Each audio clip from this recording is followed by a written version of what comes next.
time for Tycoons of Small Biz, spotlighting the true backbone of the American economy, the true tycoons of business in America, the owners, founders, and CEOs of small businesses. The show's hosts, Austin Peterson and Landon Mance, are registered representatives of Lincoln Financial Advisors Corporation, a broker-dealer, member SIPC, and registered investment advisor. The views expressed by your hosts, Austin and Landon, are not necessarily the views of Lincoln Financial Advisors. Backbone Planning Partners is a marketing name for registered representatives of Lincoln Financial Advisors. Now let's lean in as Austin and Landon connect with this week's Tycoons.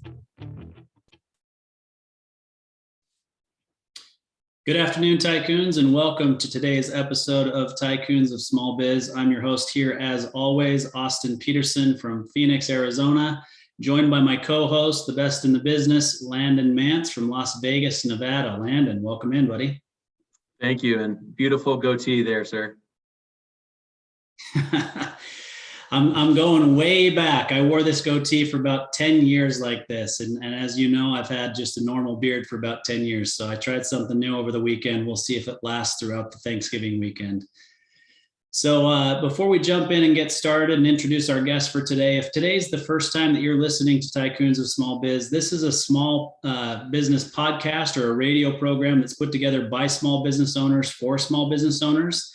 Landon and I are both small business owners. We're also from families that are multi-generational entrepreneurs. And so business and small business really runs through our veins day in and day out. We believe truly that the backbone of the American economy is the small business owner. And so we put together this podcast to highlight those small businesses, give them an opportunity to share their story and get their message out there, so to speak. So today we are excited to have definitely a tycoon in the studio or on the show with us today, Amy Castoro, President and CEO of the Williams Group. Amy, welcome to the show. Thanks for having me here, guys. It's an honor. I appreciate it. Yeah, we're excited to host this show. Landon knows you more than I do. We've had conversation, or at least one conversation. But we're excited to learn about you personally as well as your business. So before we jump into the business side, Amy, why don't you tell us a little bit about you personally? Tell us where you grew up. Tell us about your family life. Tell us how you kind of got to where you are today with the Williams Group. Well, thanks. I grew up in Long Island, born and raised, and a little place called Belrose Village. It's kind of right in the center of Long Island. I'm one of four, and phenomenal place to grow up. You could hit the beach if you went left or right. So no complaints on growing up on Long Island. Actually, if you went north too, and south, now that I think about it. So it is an island. So. Yeah. Funny how that happens. So love that. And I live in Princeton, New Jersey now. My husband is here with our two kids who are now grown adults, 22 and 25. And I lived all over the US. I spent some time with the Walt Disney Company out in California, where I was part of the Disney University, learned a lot about creating a culture and how to put the right people in the right jobs. And from there, I moved to the Midwest, lived in Wisconsin for a little while, where I worked for Grant Thornton, supporting small businesses and helping them figure out what their compensation studies should look like and whether or not they should buy or sell or what a succession plan should look like.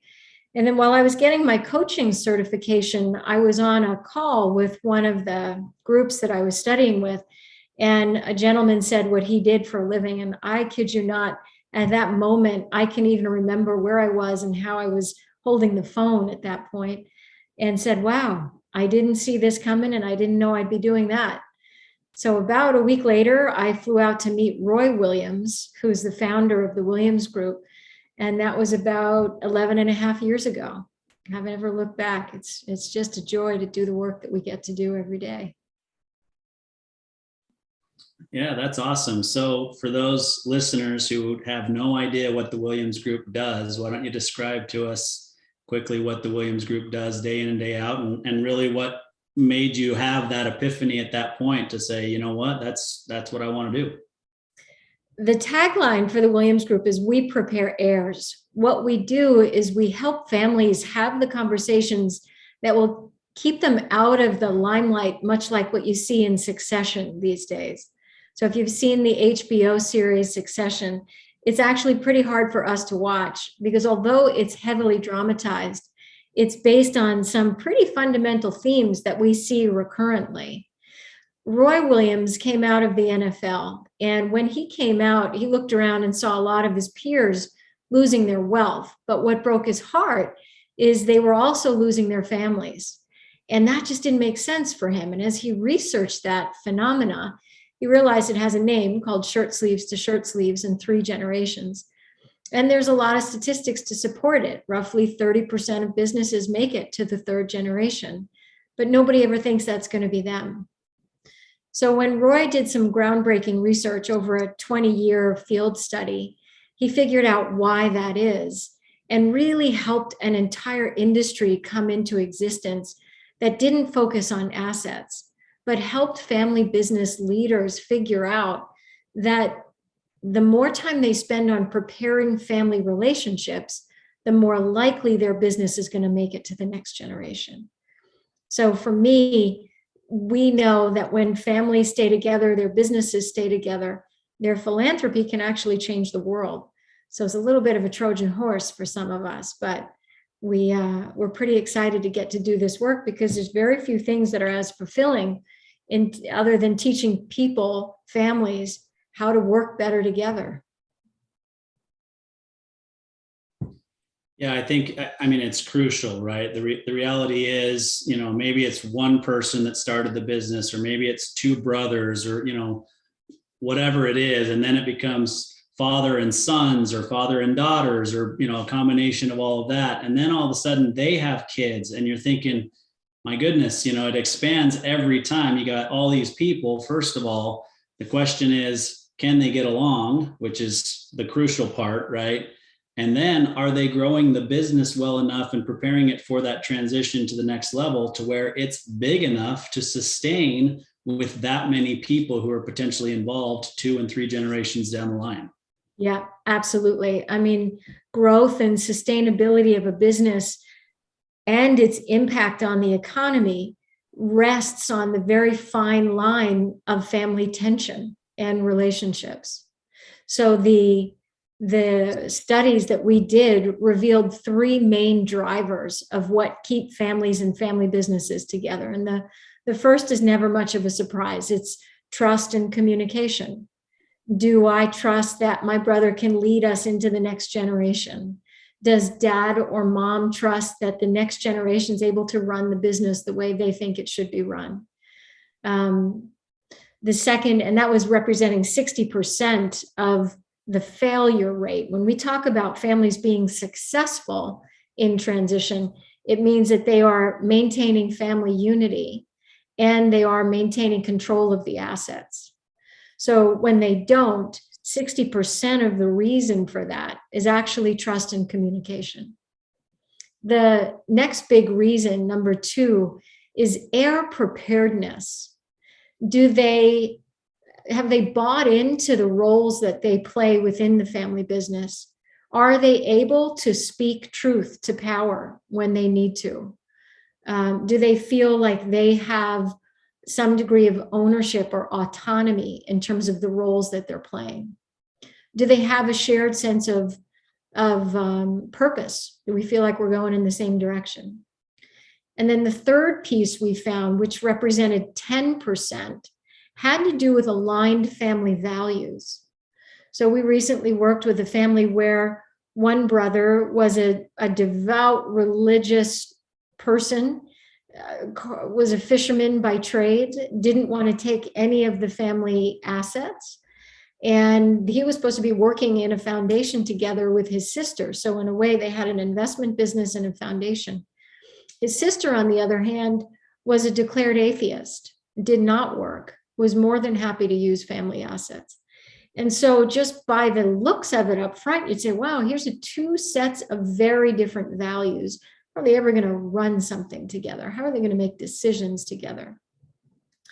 And after a series of meetings and learning some new ways to really get a deeper understanding of each other, what was revealed was that they were both committed to having the world be a better place, specifically saving lives. The brother wanted to do that through missionary work, and the sister wanted to do that through a suicide hotline.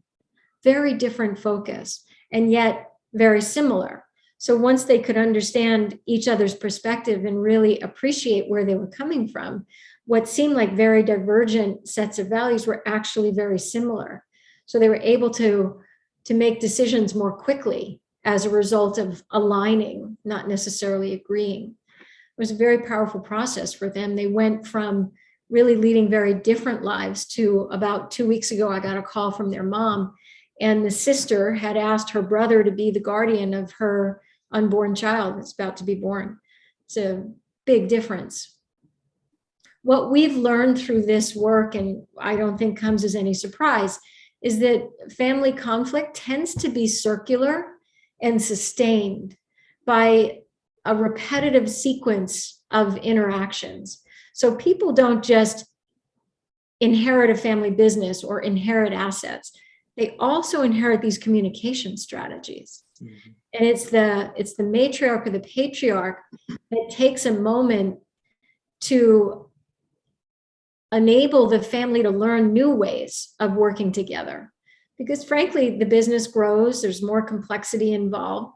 They need a new set of skills to be able to really take care of those family relationships. So Amy, hi, nice to see you again. I was fortunate enough to do a 3 half-day training with Amy and one of her colleagues, and we just kind of got the just a sneak peek into their world and the great work that they do. So that was just a invaluable experience, Amy. So thank you for that, and yeah, really excited to have you here. So my first question for you. You're welcome, Landon, and there will be a test at the end of this. Maybe Austin can take it for me. I don't know. You know, Amy, so I think primarily you guys work with larger family enterprises, but I think that the problems that you help solve, the walls that you help take down, the communication strategies that you guys put in place, the issues that you see. I mean, I think that a family that settles an estate, you know, with $100,000 or $100 million, I think they face the same set of issues. You know, I mean, you're very aware of what Austin and I do in our, you know, in our day jobs.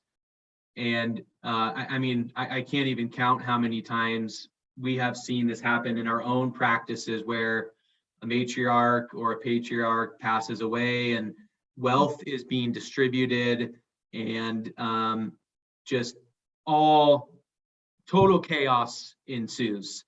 You know, people just turn into different people when this stuff starts to happen, and they start to, you know, add some zeros to their bank accounts, or they potentially see zeros being added to their bank accounts. So at the highest level, Amy, I mean, why does wealth transfer typically fail? You know, Landon, I really believe it's because the accent is often on the wrong syllable. What I mean is that everybody's paying attention to governance. They're paying attention to preservation of the capital or of the business. They're paying attention to taxes. They might even have a great succession plan in place. But all of that really isn't worth the paper it's written on unless the relationships are strong. The dominant variable in succession of a business is family relationships. And if families aren't taking the time to learn how to have conflict be more of a generative force, how do we How do we work through a difficult conversation and both feel like we're safe in that? How do we really make a powerful offer or a powerful request? How do we even say no in a family business, right? So these are fundamental communication techniques or strategies that most of us are blind to. It's like the fish swimming in the water. We don't see the impact of that until we really work with somebody to say, okay, let's take a time out and do a little work on how we're actually working together. How are we coordinating action? How are we managing our mood, right? What's the best way that we can make sure our relationships have the highest level of trust possible? And how do we observe that so that it's something that we can manage and repair? So in the families that are successful, the family leader's first priority is building trust. It's encouraging open communication. It's fostering shared values. It's what everybody calls the soft stuff, but it's what forms the hard foundation of a business being able to be successful. I've been at this for 11 and a half years, and recurrently I see the same thing. I was just on a call today. We had a father and a son. The father thinks that the son is going to take over the family business, a real estate business. And the son is like, you know what? I like it out here in Los Angeles. I'm really not excited about moving to DC. And the father is like, well, for you to take over the business, you're going to have to be here. So it looks like a massive impasse. And the future of the business, you could say, hangs on that, their ability to come to some alignment there. Fortunately or unfortunately, through COVID, they had to learn how to work remotely. And so now they're having different conversations about how they can physically be together and work remotely at the same time.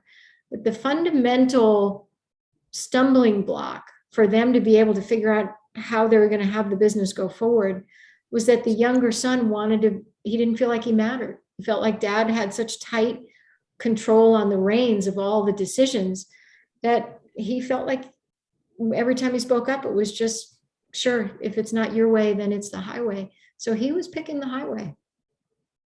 So that's not a strategy or a structure. That's a relationship conversation. Yeah. In other families, they have a great succession plan where it's all laid out, but then there's a triggering event. Maybe somebody has a heart attack, or maybe somebody decides they want to retire. And suddenly they think the transition is going to be really smooth. But that's where everybody's like, oh, you want to retire now? I was just about to retire myself. You can check with the 25-year-old. Maybe he's interested, but he's on his way to law school. So nobody's having a public, honest conversation about what's really going to happen here into the future.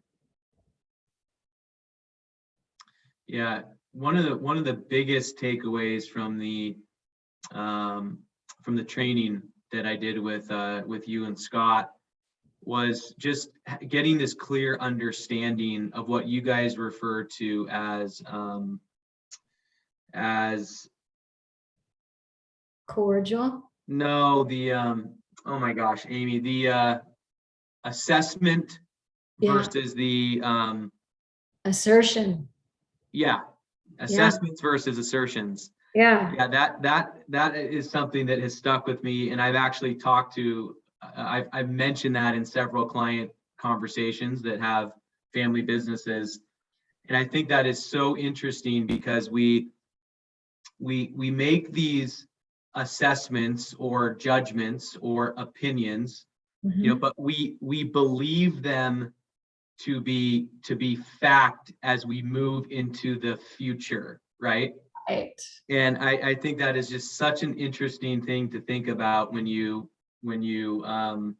are exploring these types of impactful, important conversations. So my question is, when you're brought in and you are brought in to help a family to prepare the heirs to give themselves a better shot at a successful transition of a family business or a transition of family wealth, what would you say are maybe the one or two opinions or judgments from the the people at the top of the hierarchy when they are looking down at their heirs? There's so many, Landon. I was on a call today where the distrust was so strong, and it was a wild cycle where the son felt like he really didn't want to get into a conversation with his dad about the estate plan because he didn't believe his dad was going to follow through on it. For him, wealth was always used as a hammer or as a weapon. And so he didn't want anything to do with the family estate or the family business. So he distrusted, he had the assessment that his dad was too controlling. And then the dad has the assessment that the son is angry and untrustworthy because every time the son has a conversation with him, it blows up. So they don't know how to have a conversation where it's safe enough for them to be honest. So the distrust is just gaining mass. In most families, they keep that under the rug. They never let that surface. We call that cordial hypocrisy. So the assessment is, if we don't talk about it, it'll go away. That's one assessment. The other assessment they have is, I've got an estate plan, I've got a succession plan, and that's going to do the talking for me. So I don't have to do anything about that. And both of those assessments are ungrounded and likely not true, because that's just their opinion. So the fact would point in the opposite direction. The families that aren't talking about succession plans or estate plans are the ones that are most at risk, because every single family member who reads that estate plan or that succession plan is going to interpret it from their own experience and form their own opinions. And now we've got this sea of assessments, a sea of opinions, and nobody knows how to align them. Nobody knows how to talk about the ones that are slightly out of alignment. I think another one that I see is that kids think that what their mom and dad told them is what they told everybody else. So they believe in they believe in equal, not necessarily fair. And mom and dad are trying to be fair, not necessarily equal. So that can cause a big miss. There's a lot. I could go on for hours, maybe days on that one, Landon. Yeah.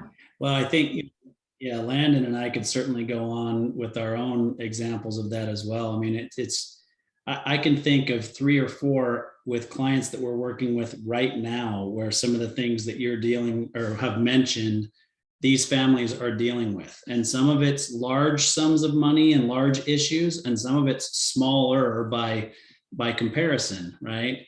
And I look at it and I think, the reality is, at the end of the day, the family relationships need to matter more anyway, right? Like, you see estranged families go through all these sorts of things, over the years. But if it came right down to it, if you're sitting in a room with any set of parents, they care more about their kids getting together and doing things together after they're gone than they care about what happens with the money, right? Absolutely. And it's unfortunate to see it. I mean, I met with a client 2 weeks ago, and I didn't even know this. We'd had family meetings, parents are deceased, we've distributed the wealth, everybody's gotten their portion.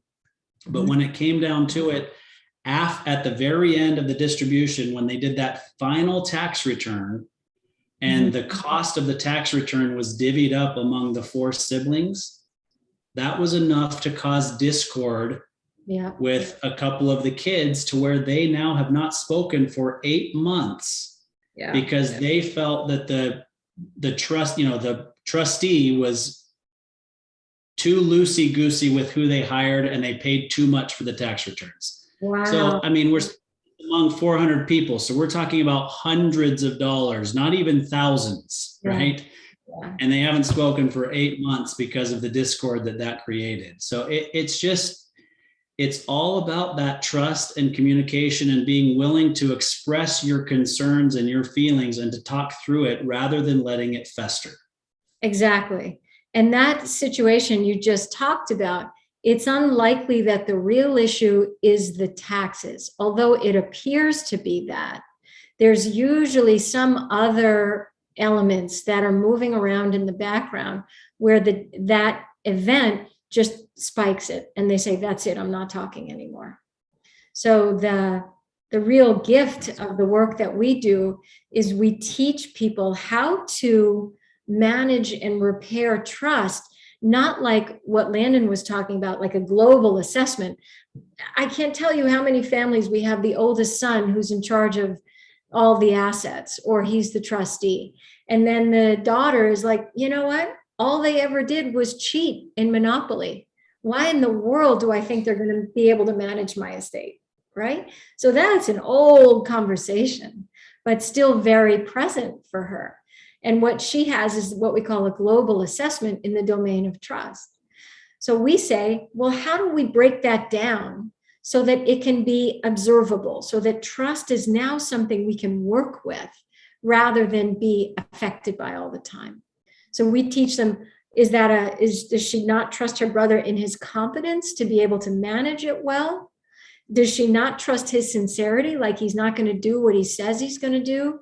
Or does she not trust his reliability to always come through when he says he's going to do something?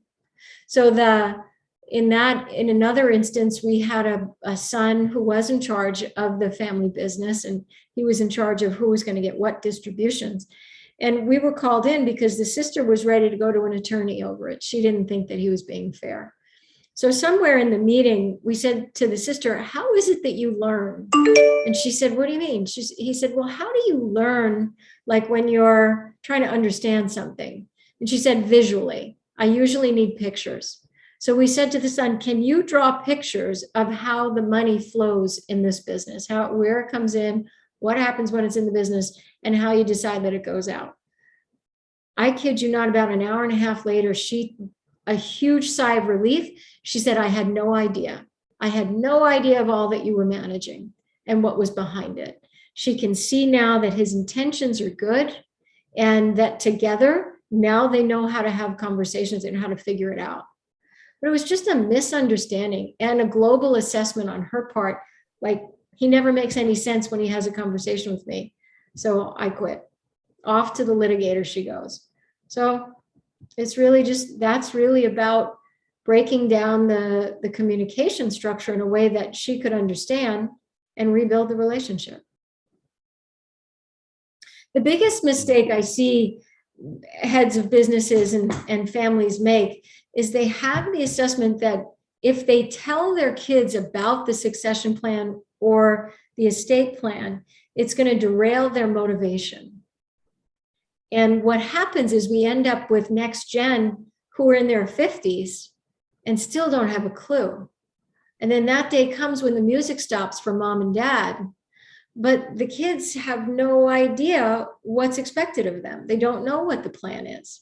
But everybody else involved, like the estate planner, like the financial planners, like the CPAs, they know their job. They know the other people on the team's job. But these next gen family members, the offspring, have absolutely no clue. So it's really unfair. I'm not suggesting they need to say how much or even when, but I suggest there is a conversation about, here's what I'm thinking, here's the plan. And then the family can have a conversation about, well, if we are going to have distributions, or if we are going to have you work in the business, then what's the standard, right? Remember, I talked about one leg of trust is competence. How do we declare that you're competent to come and work for the business or to even begin to receive assets? And that can be a co-design conversation. That can be, I need you to work outside the family business for 2 years. I need you to be competitive with outside candidates in the business. I need you to show me you can save over X amount of dollars before we start giving you money to manage. So as a family, they can come up with those. And the offspring or the next generation, they come up with some great strategies for that. Really exciting stuff. Philanthropy is always it sort of shows up in philanthropy too, where mom and dad think, these kids aren't going to want anything to know about philanthropy. Or another thing I hear is mom and dad say, we're giving it all to charity. We're not going to give any of it to you guys. And in some ways, it's a little bit of a threat, where the next gen is like, oh, is that how you're manipulating me to stay in line? Really bad idea. We suggest that if you are going to give it to charity, let them know that's your value structure. It's not because of anything they did or didn't do, but it's something that's important to you, not about them. But have the conversation before the music stops. Yeah. I honestly, I think it really comes down to, regardless, the communication of what your expectations and desired outcomes are, right? So, and it doesn't have to have anything to do with the actual money. It's, these are our values. This is what we believe in strongly. This is what we expect our family to continue to do after we're gone. This is, we've raised you a certain way for a reason. And it just opens up that opportunity to explain to them the way that you would like things to be. And to, even as a parent, I put myself in this position, understanding that I've got adult children now. My kids are 21 and 18, and having them understand what I want them to be able to do in the future. But also, it gives me an opportunity as a parent to say, I think I kind of missed the mark on this. It's an opportunity for me to kind of unload and say things that I didn't do appropriately, and I wish I would have done better. I would like to work on this going forward, so that you understand where I'm coming from, so that you don't make the same mistakes with your children. And, there's so many different dynamics that become compounded with wealth. But the reality is, it's still about the personal relationships and the values. No question about it. Everybody says they want to have a legacy. Whether they're intentional about that or not, they will have a legacy. That legacy is going to be built on relationships. Those relationships are built on communication skills. And in most families, they inherit the communication skills right alongside the opportunities or other resources. And so it's when the family takes a pause and says, let's capture what we're doing well, much like what you were saying, Austin, and let's capture what we could be doing even better without blame, right? We're going to draw a line in the sand and say, going forward, I need you to be more accountable when you make a promise. So often the people we work with are coming from really very modest means. They grew up with almost nothing, and they become entrepreneurs. We worked with a family where there were 8 kids, and the dad was an amazingly successful entrepreneur. He came to us and said, the purpose of my creating this wealth was to give my kids a better life than what I had. And I would say 99.9% of them say that. The cost of giving them that better life was my availability, was my time with them. And I feel like it's starting to show up in their adult relationships with me. So we go and we check in with all the kids, and he's not far off. They're saying things like, you said you'd come to my games and you never came to one. I'd call and try to talk with you about something that was happening in my life. It was really important to me, and you had me talk to your secretary instead. So it's kind of like dad was well-intended, maybe didn't see the magnitude of that. And the kids were like, I'd rather have my dad than a multi-million-dollar home. And so what we were able to do in that family, really right out of the gate, was teach them how to have open and honest conversations in a safe way right out of the gate. In the first meeting, we had everybody go around the room and say what they were hoping to get out of the meeting. And when somebody went off on a tangent and sort of kept it out of the emotional domain, we'd bring it back. And finally, when we got to the youngest person, who was about maybe he was 21 at the time. He was in tears, and we said, "What's happening?" And he said, "This is the first time I feel like I have a real family. I used to go to my friend's house to find out how to have honest conversations, but I feel like we're on the right track here." And needless to say, the whole family was crying at that point. But the point is, many families, especially families of wealth, somehow train out emotional connection. That it's not safe to show up in a sincere way. In other families where they're trying to grow wealth, competition is important. Everybody sitting around the table is competing. Who's got the best idea? I worked with a family where the youngest son became an attorney because everybody else was an attorney. That was the only way you could belong to the tribe. And about 5 years after being an attorney, he had ulcers, he was unhappy, just miserable. So finally, he started to pursue fine art, enough in a way where he became a collector and could quit being an attorney. But the moment he came back to his family and said, "Guys, I don't want to do this anymore," the only reason he was able to do it is because his fine art collection was significant, and some level of respect could still be held in the family because they were money driven. So it was when he was able to point to that and say, "There's more than one way to be happy and successful," they could accept him and he could relax, and he was no longer the black sheep of the family. So it's possible, but it usually takes an outside facilitator, somebody who can say things to mom and dad that the next gen doesn't feel safe to say yet. We have a saying that's not very flattering, but I'm going to say it anyway. Maybe it's because I come from growing up on an island, but the fish usually rots from the head. And what that means is mom and dad are setting the tone. They're setting the tone on what's safe to talk about and what isn't. And they're doing the best that they can.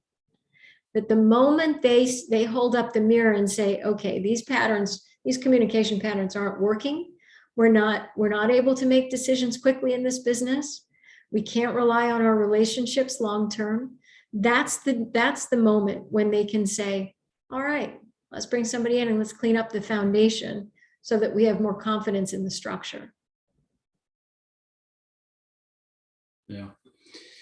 All right, so let's take a quick break. We've got a quick call to action that we want to hit here real quick for our listeners, and then we'll come back and talk about some things that we can do to become more prepared and make sure that there's a successful wealth transition. Sounds good. Thanks, guys. Hey there, Tycoons. Austin Peterson here, co-host of Tycoons of Small Biz. If you think you have what it takes to be considered a tycoon and you're wondering how you could become a featured guest, please follow and then message us at Tycoons of Small Biz on LinkedIn. We'd love to have a conversation with you to see if it is a mutually good fit, and if so, we'll get you scheduled for an interview. If you're unsure about being a guest on our podcast, but are contemplating selling your business over the next few years and you'd like to know what your business is worth, please also follow us and then message us on LinkedIn for your no obligation, informal valuation of your business. We look forward to hearing from you, and thanks for listening to the Tycoons of Small Biz podcast. And now, back to today's program.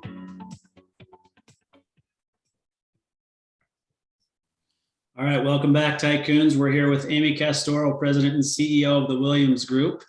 And I'm going to let Landon jump in and ask her the hard-hitting questions because she put him on the spot. He failed the quiz miserably, could not come up with assessments and assertions, and it's his time to come back. You know what's funny, Amy, that you just held up? Check this out. Ready? Yeah. Look what I got. Okay. Open book. Right here on my desk. This is the Williams Group, the Wealth Transfer Quiz. Yeah. And obviously I only have one copy of this, but I actually took a picture of this and sent it to a client and had them take it and send it back to me. I will tell you that they failed miserably. Miserably. So anything. That's a good thing, Landon. That's a good thing. At least they're looking at it, right? Right. Now they see.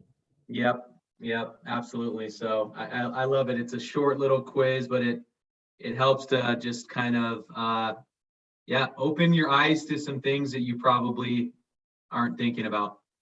Yeah, I mean, we could read some of those out, Landon, of those questions. I'd say the ones that are the most important, well, really they all are, that those 10 questions are based off of the research that we did. And so they're validated against being able to track, is this trust and communication? Is this air preparedness? Or is this alignment of values?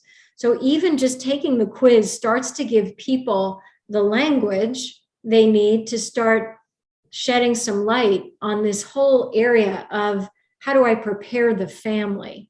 I've done a great job preparing assets for the family, even a business for the family. But how do I start to prepare the family for those assets? And so one of the questions that I love on there is, our current wills, trusts, and other documents make most asset distributions based on heir readiness, not their age. And that one, most people will say, yeah, no, I agree. I think it should be their age. But what we're finding out is that age is a really poor indicator of readiness, because for everybody, that's a different number. I have clients who are 60, 65, and they're still not ready to manage because they have a different interpretation of what ready is.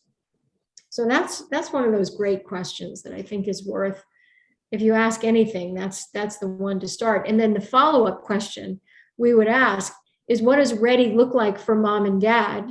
What do they think ready means? And then what do the kids think ready means? It might be two different things. Yep, absolutely. Absolutely. One of the things I find really interesting about, kind of this preparedness work that you guys do is you talk about a family wealth mission statement or a family values, mission statement. So talk to us, if you would, just about kind of like what is that, and why is that important in the work that you guys do? Yeah, the mission statement is kind of the guide rail. So I'm a terrible bowler, worst bowler you've ever, I mean, not kidding. Like, you have to watch, mouth guards required when I bowl. Terrible. But they put these things in the gutters where I could get the ball all the way down. I don't know what they're, bumpers. They're called bumpers. So the mission statement is like bumpers. It gets everybody on the same page, moving in the same direction, and creates a context for them to be an individual inside the collective. One of the biggest friction points is that the parents think the kids will never be ready, even though they're 30 or 40 years old.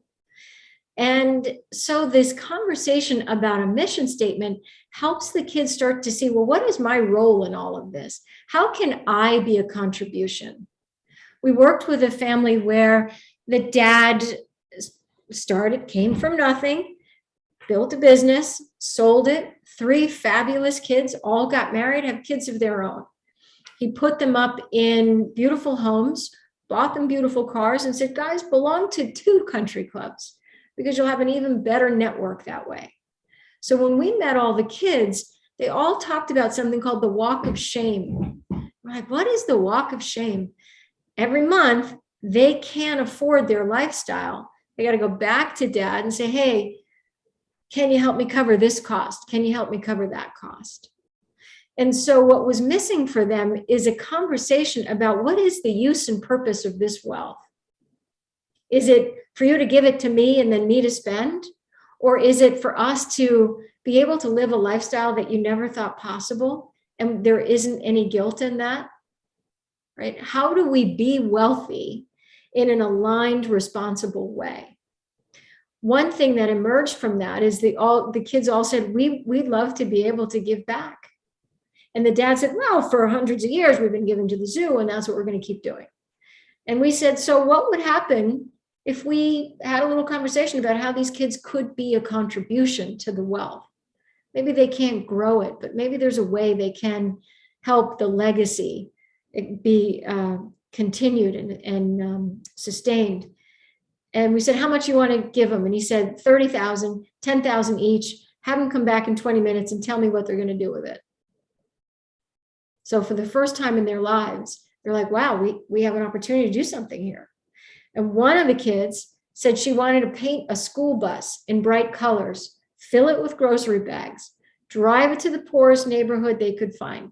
And if a kid could come on the bus and learn 3 things about nutrition, they left with a bag of groceries. And the dad's like, wow. And here we've been feeding tigers all these years. The next kid comes in. She was a substitute teacher. She said she had heard about a program in Boston where the police department mentors at-risk youth. So it keeps them from joining the gang. She said, I'd like to see if we could do a pilot program right here, right in our neighborhood. The dad had all kinds of connections, and he's like, okay, but I'm not going to let you hang out with felons. So we're going to need some help on that one. She said, all right. The third one, he made a living selling things on the internet, like hot sauce. And he said what he wanted to do was figure out how to deliver food from the restaurants to the homeless shelters using Uber and Lyft. And the dad's like, that, now that sounds like a business, but they figured it out. So my point is that very often a family wealth mission statement will create a context where the next generation can see how they can be a contribution, how they can step into what it means to be a Peterson or a Mance. And for very young kids, when that conversation is regular and happens like quarterly or annually, young kids start to figure out where meaning comes from. Oh, it's meaningful in this family to go to school. It's meaningful in this family to hold a job, even though you don't need one. And once they get familiar with this meaning, what's meaningful for them, they start to figure out their purpose. And now they're not living in the shadow of mom and dad who made great wealth and saying to themselves, I'll never get that lucky again. And odds are they won't. Instead, they're finding more meaning and purpose in their life that comes from this sense of what it means to be in the family, which comes from this family wealth mission statement. Wealth doesn't mean just money. It means networks. It means education. It means our identity in the community. We've had families that have lost all their wealth, but their last name opens doors because of who they are, and they rebuild. So that family wealth mission statement is an essential step because it has everybody rowing in the same direction, but you cannot get there if there's a lot of what we call cordial hypocrisy, where it's not safe to say no. Like even in the Succession HBO, I think in one of the opening trailers, it said, when did disagreeing with dad become treason? And it's for a lot of kids right out of the gate, it feels like that. And even when they're adults and they have kids of their own. So the family wealth mission statements creates a context for them to align, but you can't get there unless you've done the trust and the communication work. I'd say the biggest mistake families make is they think, oh, we're just going to build a mission statement, we'll be good. And that's just another level of governance, like an estate plan. We still have to do the work on how well are we working together? How do we make decisions? How do we disagree in a productive way? Yeah. I feel like a lot of what you just kind of explained and described, kind of another word for it or another approach is kind of avoiding entitlement, right? Mm-hmm. So is that something that comes up a lot in these discussions with the heads of the family, or maybe even maybe with some of the heirs that say, I don't want to be a trust fund baby for my whole life, and I don't want to be, I want to be independent. I don't want to be dependent on this wealth that is being handed, to me. So is that something that comes up a lot? And I guess the follow-up to that is there anything else that you guys kind of do specifically when you're working with families to help them avoid that from falling upon their family or their heirs, I should say?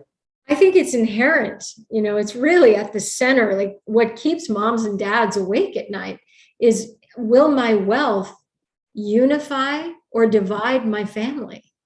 And at the center of that is entitlement. And so the mom and dad don't trust that the kids are going to be able to responsibly manage the wealth. And the kids don't trust that mom and dad are going to have the distribution or the transition go well. So you're spot on. But I have to say, in all the interviews I've done, maybe 5% fall in that hardcore trust fund baby place. Most of them are terrified that they're going to end up like that. They don't want to be that. And yet they're confused because mom and dad have them flying in private planes. Mom and dad have them in beautiful homes. Mom and dad say, do what you love. So in many ways, the next generation will live what they learn.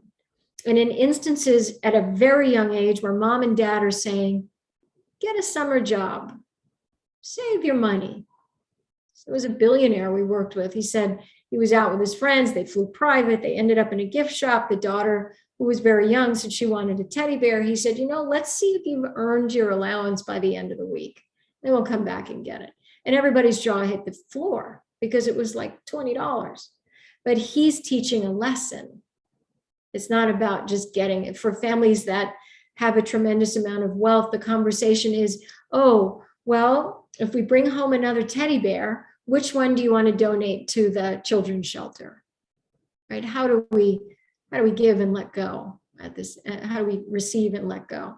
So these lessons can happen at a very young age.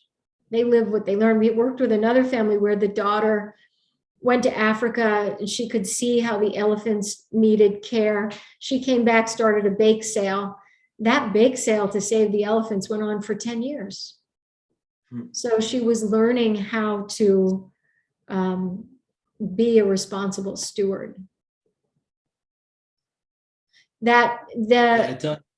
Conversation, I think the useful conversation for parents to have with kids around entitlement is, what does it look like for you to be a contribution?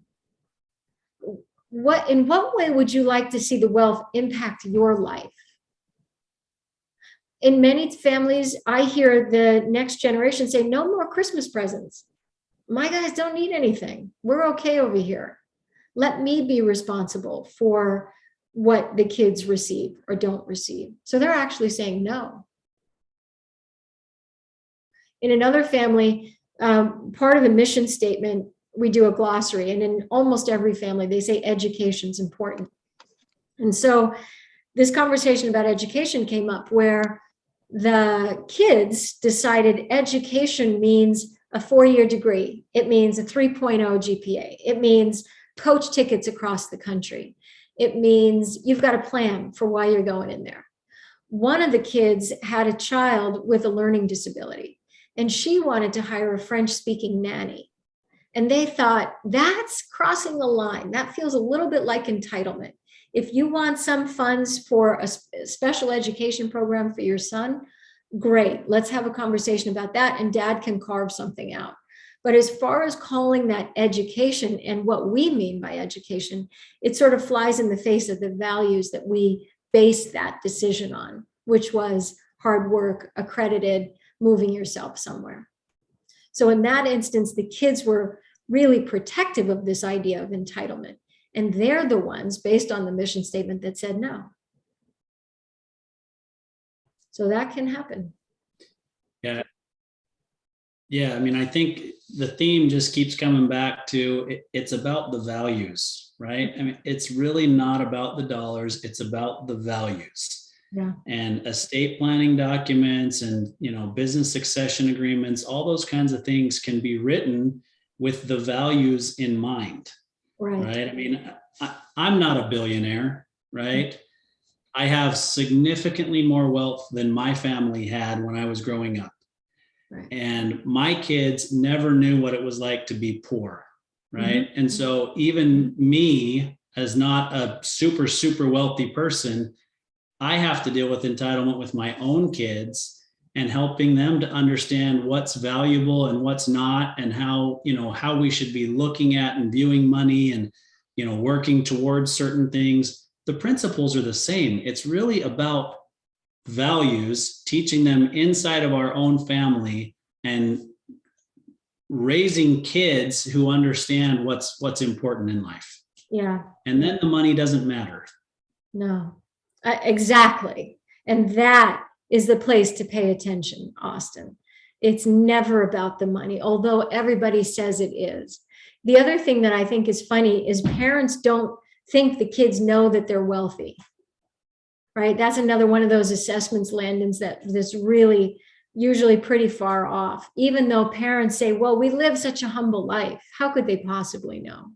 And I interview those kids. I say, what's the ballpark of your parents' net worth?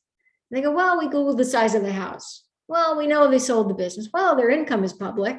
Well, we were the only ones in the class taking vacations and coming back with a tan. And it was about fifth grade that I realized not everybody only has one house. So the kids sort of figure it out. They have an idea.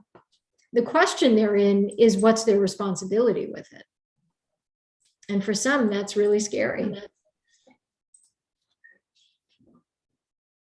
So it is about the values, Austin, but it's also very much about the ability to have a conversation about those values. Because if the kids think they have to have mom and dad's values, no thanks. But if they feel like the conversation is safe where they can express their own, then a funny thing happens. The funny thing is the kids think they're expressing their own values and mom and dad have their values. But in the end, they end up being pretty much the same, like the story I told earlier. We had a family where the dad didn't want to distribute wealth because he was pretty sure the kids were not going to support the Jewish Community Foundation. And when we got into a conversation about what was important to the dad about the Jewish Community Foundation, by the end of that conversation, each one of the kids said they'd give 10% of their wealth to it. Because it wasn't about the Jewish Community Foundation. It was what it meant to their father and what he meant to them. They'd never seen him cry before. They had no idea it was that level of depth. And that they could get behind. So yeah, the values there are about love and compassion and being able to express that. Well, Amy, another terrific, enlightening conversation as usual with you, but unfortunately we are very much out of time. Just before we wrap things up here and go our separate ways, for anybody that wants to maybe dig a little deeper into what you guys do, maybe track down your book or poke around on your website, what's the best way for people to find you guys? Thanks for asking, Landon. The book is available on Amazon. So you can see a bunch of reviews there and you can get a good sense of what that book is about. The website, thewilliamsgroup.org, and we publish a lot there. We publish probably monthly. We also have a regular blog that goes out real short. But you can find a lot of material just on our website. And you're more than welcome to reach out to me, amy@thewilliamsgroup.org. I'd be happy to hear from you. Fantastic. Well, Amy, thank you so much for joining us. Happy Thanksgiving to you and your family. And we look forward to staying in touch and maybe having you on the show again in 6 or 12 months. Oh, that would be great. And Austin, I love the goatee. Keep that. It's working. You heard it here, Tycoons. All right, yeah, guys. You're batting 1 for 2, Austin. That's not too bad. All right, Amy. We'll talk to you later. Guys, happy Thanksgiving. You too. Bye-bye. Thanks. Bye-bye.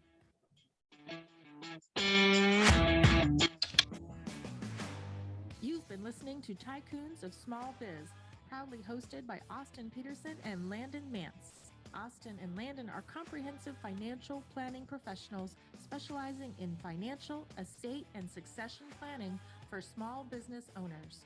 Austin and Landon have offices in Scottsdale, Arizona, and Las Vegas, Nevada, and represent clients in 14 states throughout the country. Join Austin, Landon, and the featured Tycoons live every Tuesday at 1 p.m. right here on Business Radio X and your favorite podcast platform.